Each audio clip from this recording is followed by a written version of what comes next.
If you have 2 points and someone asks you to calculate the distance between the 2 points, can you do this?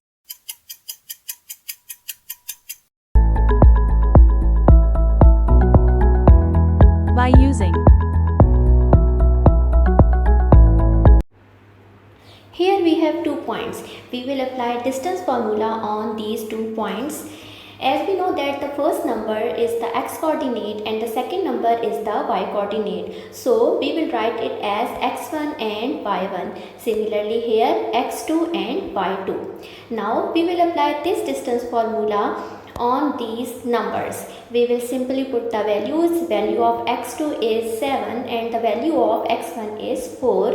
And the value of y2 is 5 and the value of y1 is 2. Now we will simply subtract them. We will take the squares, and in this step you can see that 9 plus 9 is equal to 18 and the square root of 18 is 3 square root 2. So by using this method you can easily calculate the distance between the 2 points using the distance formula.